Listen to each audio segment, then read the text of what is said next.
sobat, ada minimal kalau kita mau bertani organik, ada 3 hal yang perlu kita perhatikan. Ketika kita berkomitmen mau bertani secara organik, kita mencoba membangun ekosistemnya. Yang pertama sobat, yang harus kita lakukan adalah bagaimana kita mengembangkan mindset organik. Sering ada beberapa teman, mereka lihat ulat itu di tanamannya, lalu dia menjadi marah sekali dan mulai menanyakan, ini bagaimana menghanguskan ini, bagaimana ini membunuh ini. Jadi selalu berpikirnya bagaimana obat apa yang kita pakai untuk membunuh ulat ini ya. Dipersembahkan oleh Top DW, teknologi pangan organik, pupuk dan hormon. Sobat, pertanyaan organik, ketemu lagi di channel kita Top DW. Pada kesempatan ini kita akan menjawab pertanyaan bagaimana kita bertani organik. Jadi bagi sobat semua, kita informasikan bahwa channel Top DW ini berisi tentang teknologi pertanian organik milenial, di mana kita menciptakan pangan keluarga berkualitas. Setiap pribadi punya hak dan kewajiban untuk menciptakan pangannya sendiri, mengetahui kualitas pangannya sendiri untuk kualitas yang lebih baik. Jadi sobat semua, bagi yang sudah tahu channel ini, silahkan di like, subscribe, komen di bawah juga kalau ada pertanyaan-pertanyaan mengenai pertanian organik atau hal lain organik milenial, dan tekan tombol loncengnya ya, biar dapat notifikasi nanti bagaimana itu ilmu mengenai pertanian organik. Oke, terima kasih sobat atas subscribe-nya ya. Selanjutnya kita akan menjawab pertanyaan yang nomor 2 ini, bagaimana kita bertani organik. Terus tentu ini menjadi pertanyaan semua pihak ya. Semua orang, nah terus kalau bertani organik itu menjaga ekosistem, memelihara sistem untuk memelihara ekosistem, lalu bagaimana kita memulai? Apa yang kita lakukan? Apa yang dibutuhkan? Ya, nanti sobat, ada minimal kalau kita mau bertani organik, ada 3 hal yang perlu kita perhatikan. Ketika kita berkomitmen mau bertani secara organik, kita mencoba membangun ekosistemnya. Yang pertama sobat, yang harus kita lakukan adalah bagaimana kita mengembangkan mindset organik. Sering ada beberapa teman, mereka lihat ulat itu di tanamannya, lalu dia menjadi marah sekali dan mulai menanyakan, ini bagaimana menghanguskan ini, bagaimana ini membunuh ini. Jadi selalu berpikirnya bagaimana obat apa yang kita pakai untuk membunuh ulat ini ya. Itu mindset yang salah. Saya bilang nanti kalau kita bunuh, bagaimana kalau mereka nanti balas dendam mau membunuh kita juga, karena mereka juga sesama makhluk hidup.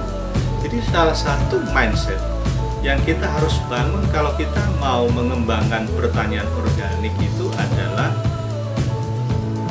selalu ketika kita melihat kendala, misalnya hama, penyakit, gulma, itu yang kita bangun adalah sikap yang benar, yang baik dan benar, sikap yang konsepnya adalah selalu tindakan yang kita buat itu adalah menjaga ekosistem. Kita nggak tahu kan ulat itu kenapa dia ada di situ, dia punya manfaat nggak? Emang ulat itu merusak semua tanaman kita? Berdasarkan pengalaman yang kita alami, kalau kita bertanam organik dengan tidak sistem membumi hanguskan, itu hama yang kita anggap hama itu tidak makan lebih dari 10% saja. Jadi kita masih punya jatah 90%. Tetapi kalau kita coba untuk merusak mereka, membunuh mereka, biasanya bisa mereka merusak sampai 100%.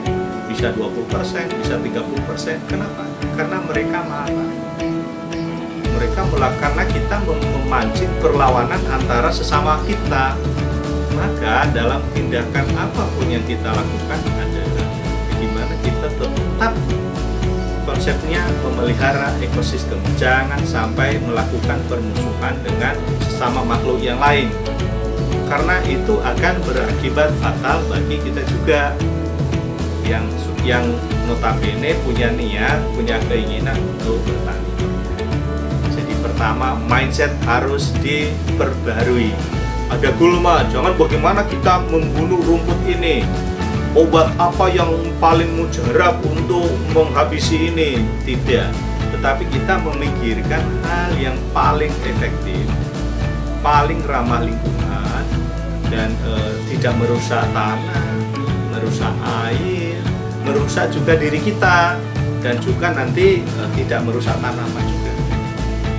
Itu mindset yang perlu kita kembangkan terus. Setiap ada tantangan, kita selalu memikirkan hal yang paling baik, hal yang paling ramah lingkungan, hal yang paling sehat, hal yang paling aman.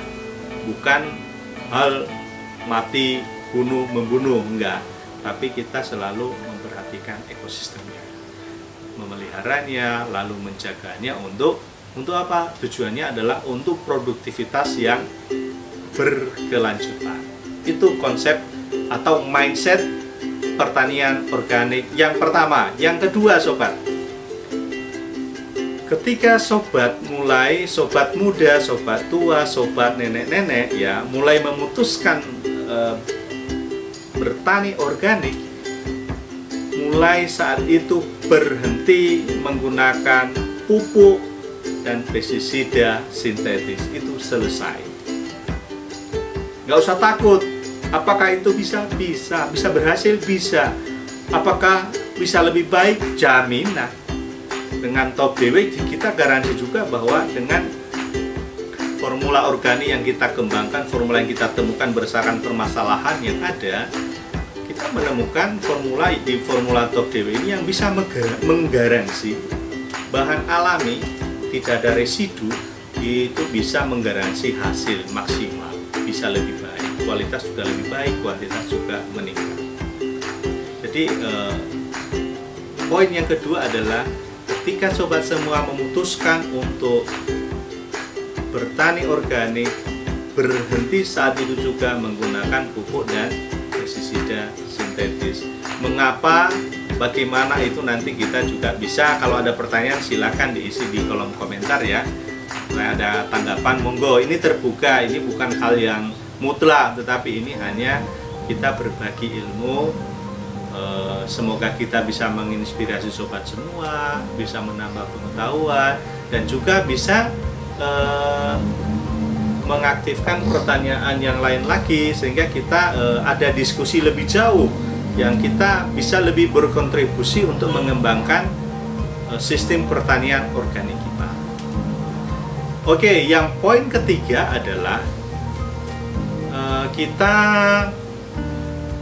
kalau kita sudah memutuskan untuk bertani organik, kita baiknya berkelompok. Kenapa berkelompok? Karena ini nanti menjadi sarana kita untuk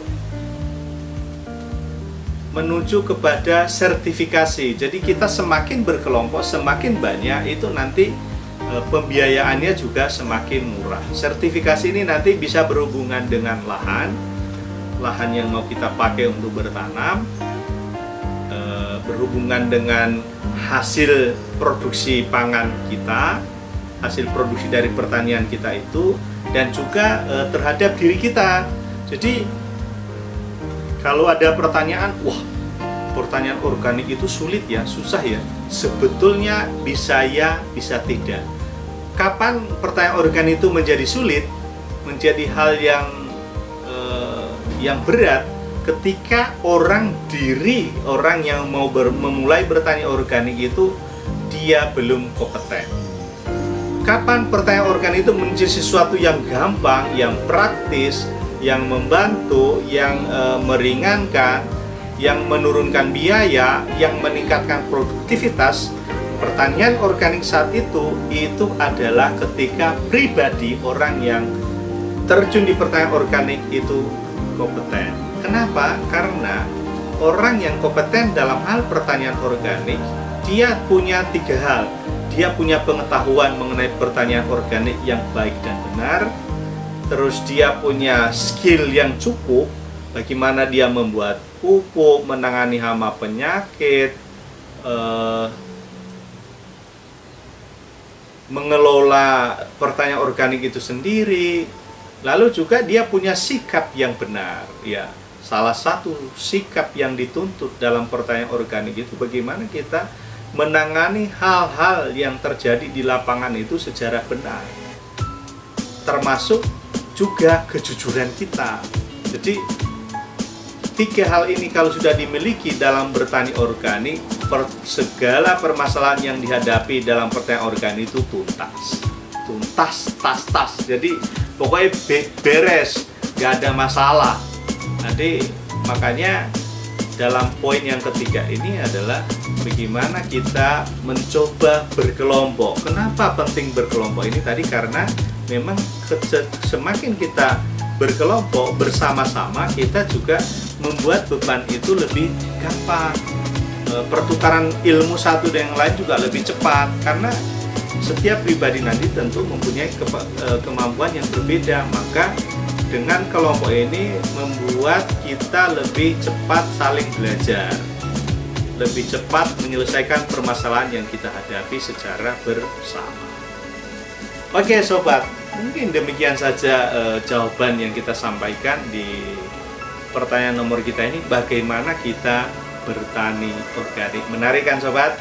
Jadi tonton terus video kita ya mengenai pertanian organik ya. Nanti masih ada 17 pertanyaan lagi yang akan kita jawab, dan tentu nanti kalau sobat punya pertanyaan, komen-komen juga di bawah, silahkan di komen di bawah, kita nanti juga terbuka untuk diskusi.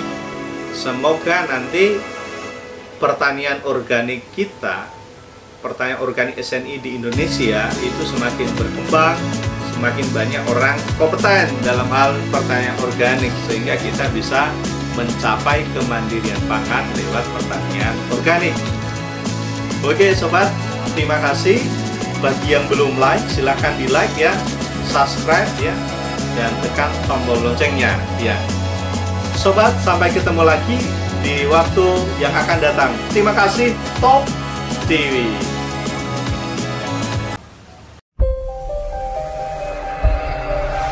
Dipersembahkan oleh Top Dewi, teknologi pangan organik, pupuk dan hormon.